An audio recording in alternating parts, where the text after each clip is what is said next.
Alteraciones respiratorias en el neonato, realizado por Derly Duardo, Valentina Gaviria y Edgar Ruiz. Fisiología respiratoria neonatal. El surfactante es una sustancia producida por los neumocitos tipo 2. Estos se encuentran en los alvéolos pulmonares. La función principal de estos es evitar que los alvéolos colapsen para que tengan una adecuada transferencia de oxígeno y a su vez una expulsión de dióxido de carbono. Para procurar todo este adecuado inicio de la respiración, se tienen que producir unos cambios pulmonares al nacer, como lo son la eliminación pulmonar fetal. Esta se va a producir por aumento de la presión intratorácica al momento del parto, el establecimiento de la respiración espontánea, la disminución de la resistencia vascular pulmonar, es decir, los vasos se vuelven más elásticos, y la liberación de surfactante. Cuando hay alteraciones respiratorias en el neonato, vamos a encontrar principalmente tres patologías. Taquipnea transitoria. Es un proceso respiratorio donde se presenta un retraso en la reabsorción del líquido pulmonar fetal. Comienza en las primeras horas después del nacimiento y se resuelve en 24 a 72 horas. Se caracteriza por la presencia de taquipnea, insuficiencia respiratoria y aumento del requerimiento de oxígeno. Fisiopatología. El pulmón fetal produce un líquido que ayuda al desarrollo normal de los pulmones. Este circula por la vía aérea y sale por la boca y nariz, o es tragado, y va directamente al estómago. Cuando se acerca el momento del parto, la producción de líquido pulmonar se detiene y la mayor parte es absorbido por los vasos sanguíneos y retirado de la vía aérea. El trabajo de parto es el principal desencadenante del proceso de reabsorción del líquido. Cuando el niño nace por cesárea sin trabajo de parto previo, o cuando se nace ligeramente prematuro, es decir, aproximadamente antes de la 37 semana de gestación, la persistencia del líquido en los pulmones causa dificultad respiratoria. Factores de riesgo. Encontramos factores de riesgo maternos y fetales. Entre los maternos vemos madres diabéticas, asma, hipertensión, tabaquismo, madres con grandes cantidades de analgésicos durante el parto. Para los fetales está el nacimiento por cesárea, que sean prematuros, el sexo masculino, la macrosomía, un trabajo de parto prolongado o podálico, asfixia al nacer y pinzamiento tardío del cordón umbilical, produciendo hipoxia. Cuadro clínico de la taquipnea transitoria. Vamos a ver taquipnea de más de 100 respiraciones por minuto, sabiendo que la normal es de 30 a 60, quejido respiratorio, aleteo nasal, una desaturación de menos del 95% y la retracción torácica. Diagnóstico. Vamos a realizar una radiografía de tórax, gasometría arterial, que se va a realizar para evaluar el grado de insuficiencia respiratoria y se debe realizar en todos los niños que se use oxígeno suplementario. Vamos a evaluar la escala de Silverman-Anderson y además la glicemia. Para taquipnea transitoria vamos a administrar oxígeno por medio de presión positiva continua en las vías respiratorias, o CPAP por sus siglas en inglés. Esta va a ayudar a mejorar la oxigenación, disminuye la resistencia a la vía aérea, conserva el surfactante, regula el patrón respiratorio y estabiliza la pared torácica. Poner el neonato en posición prona. Esta posición ayuda a mejorar la oxigenación, el drenaje de secreciones, va a favorecer la redistribución de la perfusión a zonas mejor ventiladas y mejorar la función miocárdica. Se debe mantener la saturación de oxígeno a más del 95%, hidratación endovenosa para mantener el equilibrio electrolítico. Las intervenciones de enfermería que se realiza para la taquipnea transitoria está administrar oxígeno húmedo y tibio, esto para evitar la resequedad en la mucosa y la hipotermia endógena.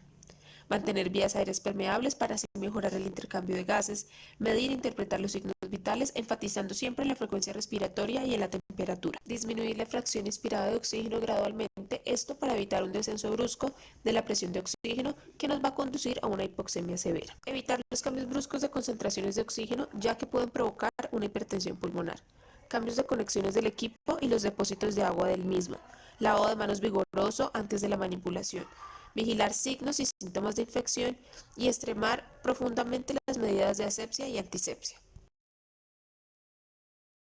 El síndrome de aspiración meconial constituye una de las complicaciones respiratorias más graves que afecta a los recién nacidos de término y posttérmino. Se produce como consecuencia del ingreso de meconio en la vía aérea.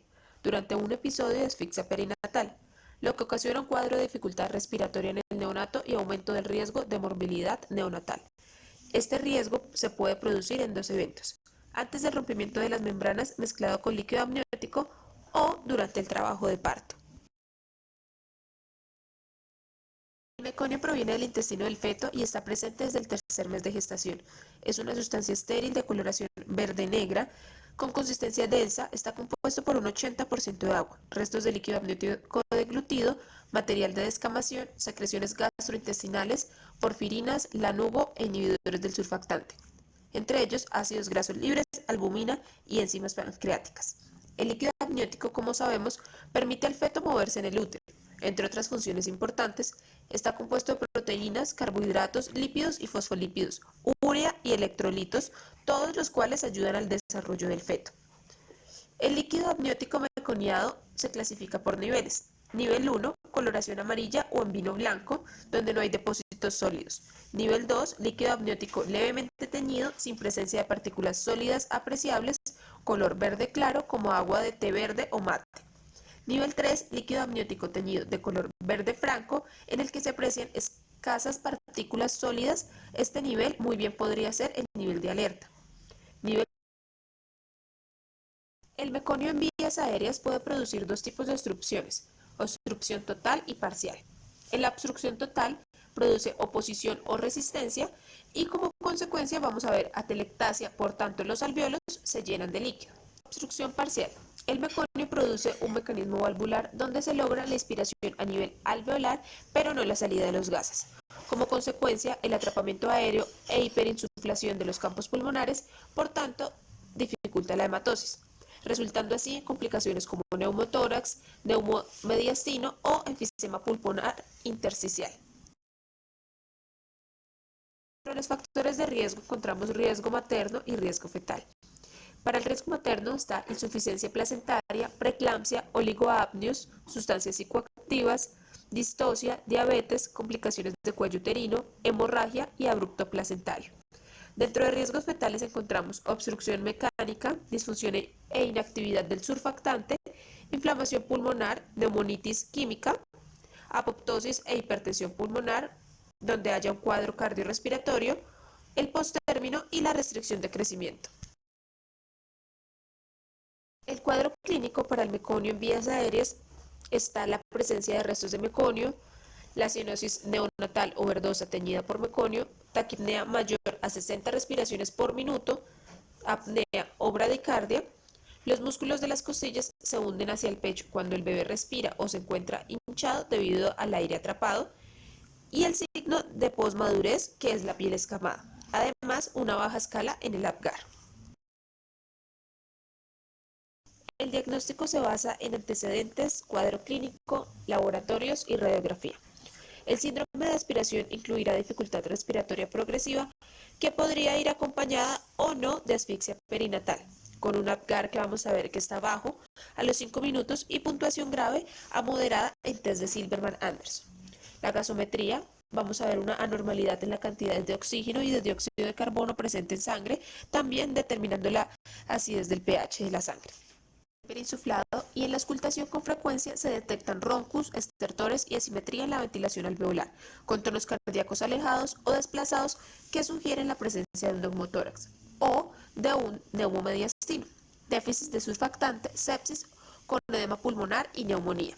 La gravedad de la insuficiencia respiratoria va aumentando progresivamente a lo largo de las primeras 12 a 24 horas de vida. El líquido amniótico meconiado se clasifica por niveles. Nivel 1, coloración amarilla o en vino blanco, donde no hay depósitos sólidos. Nivel 2, líquido amniótico levemente teñido, sin presencia de partículas sólidas apreciables, color verde claro como agua de té verde o mate. Nivel 3, líquido amniótico teñido de color verde franco, en el que se aprecian escasas partículas sólidas. Este nivel muy bien podría ser el nivel de alerta. Nivel 4, líquido amniótico verde intenso con partículas sólidas que dejan sedimento en el líquido amniótico obtenido. Y un nivel 5, que es líquido amniótico verde intenso, denso, más o menos relacionándolo como un puré de arvejas, que aparece consistente como una densa crema. Es el máximo grado y está asociado fuertemente con patología perinatal. Dentro de las complicaciones asociadas con aspiración y consecuencia del meconio encontramos la fuga aérea, un neumotórax, neumomediastino o enfisema intersticial, hipertensión arterial pulmonar persistente, síndrome de dificultad respiratoria aguda, hemorragia pulmonar y displasia broncopulmonar. Las consecuencias sistémicas del líquido amniótico teñido de meconio, entonces vamos a encontrar que el recién nacido prematuro va a presentar cultivos positivos en líquido amniótico, coriandonitis y parto pretérmino. Inflamación, vamos a ver que se encuentra inflamación pulmonar leve circunscrita en las áreas donde había meconio presente. Para los efectos dermatológicos está asociado a eritema tóxico, descamación fisiológica y una posible conjuntivitis en neonatos expuestos al líquido amniótico teñido meconial. Sepsis neonatal. El meconio puede inhibir la función bacteriostática normal del líquido amniótico, lo que va a resultar en infecciones intrauterinas, asfixia, daño neurológico y crisis convulsivas. El tratamiento se va a aspirar el meconio por laringoscopia directa por sonda. Vamos a ubicarlo en posición de vías aéreas abiertas, no en hiperextensión o hiperflexión, mantener saturación de pH, administrar oxígeno buscando tener saturación arterial por encima de 90. Dependiendo de la severidad de la dificultad respiratoria, se va a requerir un soporte ventilatorio convencional en el cual va desde oxígeno suplementario hasta ventilación mecánica y de alta frecuencia. Administración de antibióticos, ya que el meconio predispone a producir una infección.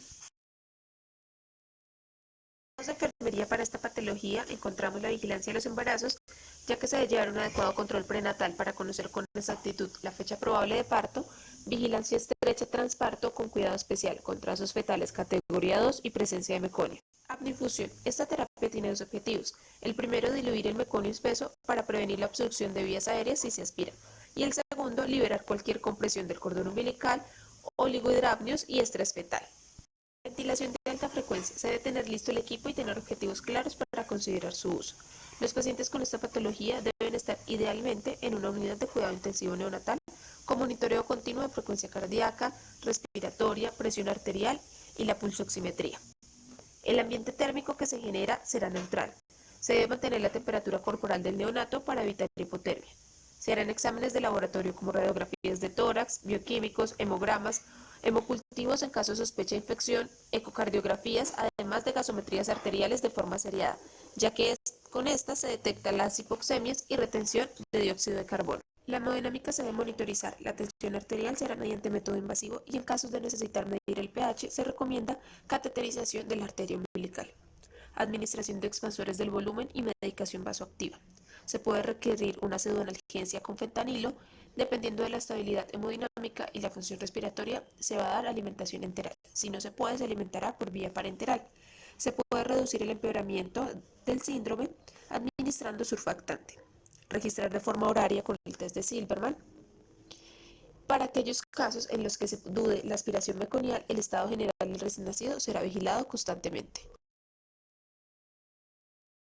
Enfermedad de membrana hialina.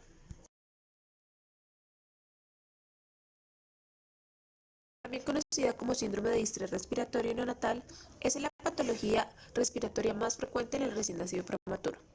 Típicamente esta va a afectar a los recién nacidos que estén en menos de 35 semanas de gestación y es causada por un déficit de surfactante, ya que la maduración del sistema del surfactante pulmonar generalmente no es completada hasta el final del tercer trimestre de gestación.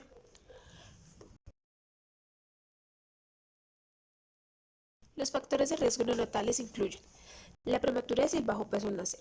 Hay una proporción de 1 a 1 entre el surfactante activo, que es el 50%, y el inactivo, otro 50%. Pero el recién nacido prematuro es más rápido el paso del surfactante activo a convertirse en inactivo. La asfixia perinatal, debido al consumo de surfactante endógeno y a la disminución de la recaptación del mismo. El sexo del recién nacido. El sexo masculino tiene mayor riesgo, ya que el género femenino genera factor tensoactivo protector antes que los varones. Los andrógenos causan una deficiencia en la maduración pulmonar relacionada con una menor síntesis del surfactante por parte de los neumocitos tipo 2. El segundo, los gemelos. Las gestaciones múltiples están relacionadas con concentraciones séricas más bajas de corticoides en las madres. Un Apgar menor de 7. El grupo étnico, pues la etnia blanca es más propensa ya que la maduración pulmonar ocurre antes y más rápido en la etnia afrodescendiente. factores de riesgo materno que podemos encontrar son controles prenatales. Deben ser precoces, periódicos, integrales y de amplia cobertura. Así se controlarán la diabetes y la hipertensión, la preeclampsia, la diabetes gestacional, pues la diabetes en la madre parece inducir una disminución en el contenido de proteínas del surfactante y la disfunción del mismo. El tipo de parto, pues la cesárea electiva sin trabajo de parto, ya que el trabajo de parto va a estimular la liberación de catecolaminas que a su vez induce la secreción del surfactante pulmonar. Los antecedentes del recién nacido anterior que haya tenido enfermedad de membrana hialina. Fisiopatología. Vemos que algunos factores como los nombrados anteriormente, que es la prematuridad, asfixia y diabetes materna, nos va a producir un déficit de surfactante, que a su vez va a disminuir la capacidad residual funcional, produciendo atelectasia y esta disminuyendo la distensibilidad pulmonar, lo que va a aumentar el trabajo respiratorio, causando polipnea, tirajes intercostales y otros síntomas que van a provocar un shoot de derecha a izquierda intrapulmonar, hipoxemia y cianosis. Ese déficit de surfactante produce un edema pulmonar causado por la inactividad de los inhibidores y a su vez produciendo enfermedad de membrana hialina. En el cuadro clínico vamos a encontrar que los signos y los síntomas aparecerán al nacimiento o poco tiempo después con una clínica respiratoria franca que incluye taquipnea, quejido, aumento de trabajo respiratorio, va a estar manifestado por retracción subcostal, intercostal, supraesternal, tiraje, aleteo nasal y disociación toracoabdominal. La frecuencia respiratoria es elevada con el fin de mejorar el intercambio de oxígeno y dióxido de carbono, pero por agotamiento se puede disminuir hasta llegar a la apnea. La cianosis se produce por inadecuada oxigenación. La palidez es secundaria a la acidosis que resulta de la pobre eliminación de dióxido de carbono. La letargia, rechazo alimentario y eventualmente la apnea es causada por la combinación de trabajo respiratorio, cianosis y acidosis. A la auscultación, los sonidos pulmonares pueden ser poco audibles debido a la taquipnea y el bajo volumen corriente. Se pueden auscultar crepitaciones en relación a la apertura de las unidades alveolares colapsadas. El inicio de los síntomas es siempre dentro de las pocas horas postnacimiento y en los casos severos se inicia después de las primeras respiraciones. En general, tiende a empeorar dentro de los primeros 1 a 3 días de vida y gradualmente mejora en pocos días. Su evolución puede verse acortada por el uso de surfactante exógeno. El diagnóstico en un neonato pretérmino con dificultad respiratoria se basa en los antecedentes, radiografía de tórax anteroposterior, datos clínicos como dificultad respiratoria progresiva evaluada con la escala Silberman-Anderson, el cual va a presentar aleteo nasal, quejido respiratorio, tiraje intercostal, disociación toracoabdominal, retracción sifoidea, cianosis y polipnea. A nivel de laboratorio, los gases de sangre arterial pueden mostrar hipoxemia y baja saturación de oxígeno. De acuerdo a la Guía Práctica Clínica, Diagnóstico y Tratamiento de Síndrome de Dificultad Respiratoria en el Recién Nacido de la Secretaría de Salud en el 2010, hay escalas con 4 estudios que clasifican la gravedad del síndrome de dificultad respiratoria. Grado 1, forma ligera. Imagen reticulogranular muy fina, broncograma aéreo moderado que no sobrepasa la imagen cardiotímica y transparencia pulmonar conservada. Grado 2 o forma mediana, similar al anterior pero más denso, imagen reticulogranular extendida a través de todo el campo pulmonar y broncograma aéreo muy visible que sobrepasa los límites de la silueta cardíaca. Grado 3 o forma muy grave. Los nódulos confluyen y el broncograma es muy visible. Aún se distinguen los límites de la silueta cardíaca, pacificación alveolar difusa y confluente con menor volumen pulmonar. Grado 4 o forma muy grave, o también llamado pulmón blanco. Ausencia prácticamente total de aire en el parenquima pulmonar, cuya densidad no se distingue de la silueta cardíaca. Dentro de los diagnósticos diferenciales hay que considerar taquipnea transitoria, neumonía, cardiopatía cianótica, escape aéreo, entre otras. El tratamiento del síndrome parte de una adecuada estabilización en el momento del nacimiento. Reanimación en la sala de partos. Se debe disponer de mezcladores y monitorización de la saturación de oxígeno en sala de partos e intentar ajustar la concentración de oxígeno a administrar. Para mejorar el reclutamiento alveolar se recomienda ventilación con presión de final de expiración positiva o PEP. Iniciar presión positiva continua en las vías respiratorias o CPAP por sus siglas en inglés. Que sea precoz tos y tratar de mantenerla durante todo el traslado a la unidad de cuidados intensivos neonatales, evitando así el colapso alveolar. En el tratamiento de soporte encontramos la temperatura, pues es necesario mantener al recién nacido en un ambiente térmico neutro para disminuir las necesidades de oxígeno y el empeoramiento de la acidosis metabólica. Respecto a la nutrición y administración de líquidos, es fundamental un adecuado aporte nutricional sin sobrecarga excesiva de líquidos que empeore la situación respiratoria y contribuya así a la aparición de otras complicaciones. En general, se suele mantener los primeros días entre 60 y 100 centímetros cúbicos kilogramo al día, en forma de alimentación parenteral. La vía enteral, en los casos de dificultad respiratoria importante, se debe posponer hasta su estabilización y mejoría. Transfusión. Se debe evitar una atomización excesiva del pequeño que suponga un aumento de los requerimientos de oxígeno. Cuando la hemoglobina baje de 11 gramos sobre decilitro, precisando aporte de oxígeno superior al 30%, se debe valorar la transfusión de un concentrado de Matías a 10 a 15 centímetros cúbicos sobre kilogramo a pasar en 2 horas. Antibioterapia profiláctica. Un cuadro de neumonía neonatal o de sepsis puede ser indistinguible de un síndrome, y este a su vez producir una sobreinfección respiratoria que puede empeorar drásticamente el pronóstico de estos pacientes.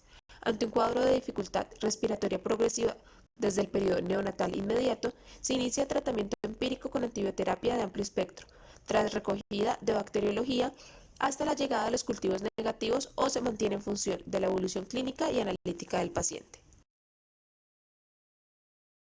Se recomienda que el recién nacido prematuro se traslade a una unidad de cuidados intensivos neonatales donde se debe monitorizar frecuencia cardíaca, frecuencia respiratoria, presión arterial continua vía catéter arterial o periódicamente de forma no invasiva, pulsioximetría, presiones arteriales de oxígeno y dióxido de carbono transcutánea si se dispone de ella y el niño no es extremadamente inmaduro.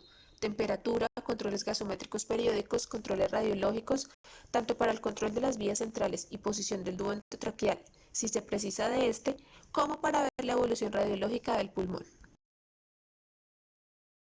Oxigenoterapia. El objetivo primordial es mantener una adecuada oxigenación que permita una función tisular normal y prevenir así la acidosis. Para ello se considera adecuado la administración de oxígeno a una concentración tal que consiga que el niño esté en una presión arterial de oxígeno entre 50 y 70 milímetros de mercurio. Generalmente se correlaciona con una saturación de oxígeno entre el 85 y el 93%. Este gas administrado siempre debe ir húmedo y caliente para evitar lesiones del epitelio en las vías aéreas. El uso de surfactante exógeno para el tratamiento de la enfermedad de membrana hialina es uno de los más importantes avances en la historia de la medicina neonatal. La administración traqueal de surfactante exógeno produce una rápida mejoría de la oxigenación y de la función pulmonar, aumentando la capacidad funcional residual y la distensibilidad pulmonar, lo que supone una disminución en las necesidades de oxígeno y del soporte ventilatorio. Para el surfactante exógeno, en principio la única vía de administración demostrada que sea efectiva es la endotraqueal. Se debe usar una dosis única de 200 miligramos por kilogramo y una dosis dividida en dos dosis de 100 miligramos sobre kilogramo. La cantidad de dosis que se pueden usar es una dosis única y dos dosis repartidas con diferencia de 12 horas. El empleo profiláctico en menores de 30 semanas de gestación reduce la mortalidad tanto precoz como tardía y la incidencia de síndrome neonatal, neumotórax y enfisema intersticial. El empleo profiláctico de surfactante en todos los menores de 32 semanas de gestación supondría tratar 2 veces más niños que si se emplea surfactante como tratamiento de rescate en los casos de presentar diagnóstico de enfermedad de membrana hialina. Objetivos del manejo ventilatorio son mantener una adecuada oxigenación y ventilación, tratando de minimizar el volo y barotrauma inducido por la ventilación mecánica. Desde el punto de vista gasométrico, se debe evitar el pH por debajo de 7,25. La presión arterial de oxígeno debe mantenerse entre 50 y 80 milímetros de mercurio y la presión arterial de dióxido de carbono entre 37 y 60 milímetros de mercurio. Los cuidados de enfermería en esta patología incluyen monitorizar al recién nacido que deberá estar en incubadora manteniendo las alarmas de los monitores encendidas. Si el recién nacido está sometido a ventilación asistida invasiva, vamos a vigilar los parámetros del respirador, los tubos, la temperatura del agua, la aspiración de secreciones y la auscultación correcta de la ventilación. realizar los controles analíticos y gasométricos, valorar y reportar gases arteriales, canalización de las vías que suelen ser utilizadas las centrales como preferencia, administración de alimentación parenteral y fármacos, administración de medios de relajación y sedación cuando estén pautados. Si el recién nacido precisa de surfactante, ayudar a su correcta administración. Cambios posturales cada 2 horas, realizar test de Silverman, evaluar signos de cambios en la evolución del proceso, revisar y mantener el equipo diario preparado, pesar al recién nacido diariamente. Si se pasa alimentación oral, deberá ser por sonda orogástrica o por bomba de infusión, vigilar la tolerancia y la distensión abdominal. Orientar a los padres sobre las normas de ingreso a la unidad de cuidados intensivos neonatales, dar información, educación y apoyo psicológico a ellos, responder las interrogantes de los padres sobre los problemas, tratamiento y demás que recibe el niño, describir la susceptibilidad del niño a las infecciones respiratorias y la necesidad de tratarlas precozmente con el pediatra. Lavado de manos y vigilar la asepsia de cada intervención, manipular el niño con estrictas medidas de asepsia, brindar cuidados de enfermería en forma precoz, oportuna y óptimas de acuerdo a los trastornos fisiopatológicos, detectar precozmente los riesgos potenciales de membrana hialina, mantener vías aéreas permeables, evaluar características de secreciones, evaluar cianosis, apnea y aumento de insuficiencia respiratoria, evaluar por signos de sepsis, coloración de piel, edema, petequias, etc. Monitorizar las constantes vitales y estimular a la madre a la lactancia materna. El papel de enfermería en los servicios de neonatología se ha desarrollado a medida que se ha incrementado la necesidad de los cuidados especializados en los neonatos de riesgo. El reconocimiento de la necesidad de ampliar las funciones de enfermería para responder a las demandas de los cuidados de salud de estos neonatos ha permitido que ésta ocupe un importante espacio en esta especialidad, pero se debe sistematizar la capacitación del personal de las unidades de cuidados intensivos neonatales para lograr una atención óptima en los recién nacidos con síndrome de dificultad respiratoria y estandarizar las acciones de enfermería donde se registre un protocolo oficial sobre los cuidados que se deben aplicar a ellos y que sirva de consulta tanto para pregrado, posgrado como para los enfermeros asistenciales. Finalmente, para el diagnóstico diferencial entre las 3 patologías explicadas anteriormente, se construyó la siguiente tabla que maneja estos factores para el análisis de estas 3: edad de inicio, frecuencia de inspiración de oxígeno máxima, edad de frecuencia de inspiración de oxígeno máxima, edad gestacional, estado general, alteración hemodinámica, radiografía de tórax, aire extraalveolar, mortalidad, hemogramas reactantes, cultivos, cociente lecitina esfingomielina en aspirado faringotraqueal, fosfatidilglicerol en aspirado faringotraqueal.